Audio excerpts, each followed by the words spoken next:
तुम्ही आयुष्यात अनेक वेळा इंद्रधनुष्य पाहिलंच असेल, पण त्याचं सर्वात मोठं रहस्य कदाचित आज पहिल्यांदाच समजणार आहे.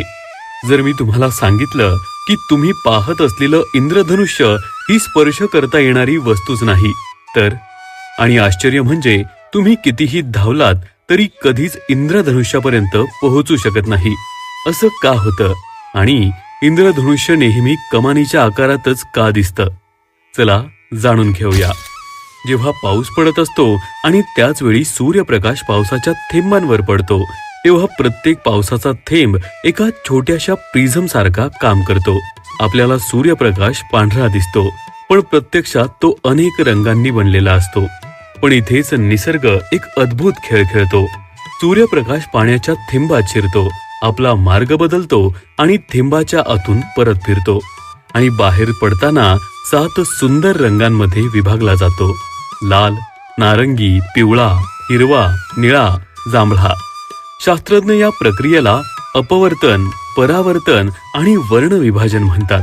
पण थांबा, जर प्रत्येक पावसाच्या थेंबांतून हे 7 रंग तयार होत असतील तर संपूर्ण आकाश रंगीत का दिसत नाही? कारण प्रत्येक थेंबांतून प्रकाश वेगवेगळ्या दिशेने बाहेर पडतो, पण आपल्या डोळ्यांसमोर फक्त एका विशिष्ट कोनातून येणाराच प्रकाश पोहोचतो. म्हणूनच आपल्याला आकाशात एक सुंदर कमानीच्या आकाराचं इंद्रधनुष्य दिसतं. पण अजून एक आश्चर्य बाकी आहे.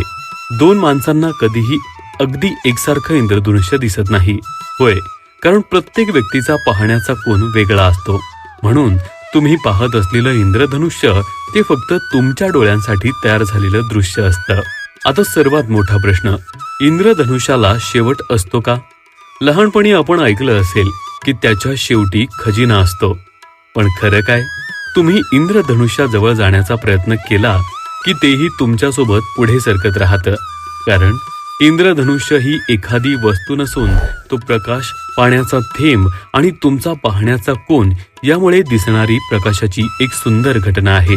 म्हणूनच इंद्रधनुष्याला ना सुरुवात असते ना शेवट. निसर्गातील प्रत्येक रंग, प्रत्येक पावसाचा थेंब आणि प्रत्येक सुंदर दृश्यामागे विज्ञानाचं एक अद्भुत रहस्य दडलं आहे.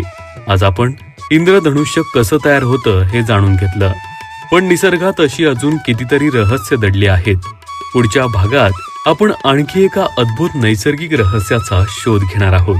पण आता तुमच्यासाठी एक प्रश्न, तुम्ही आजपर्यंत पाहिलेलं सर्वात सुंदर इंद्रधनुष्य कुठे पाहिलं होतं?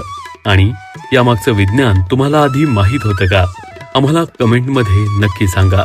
तुमची प्रत्येक कमेंट आम्ही आवर्जून वाचतो. अशाच निसर्गातील अद्भुत रहस्यांच्या शोधात आमच्यासोबत राहा. योगदान फाउंडेशन, जिथे प्रत्येक प्रयत्न हा निसर्गासाठी असतो.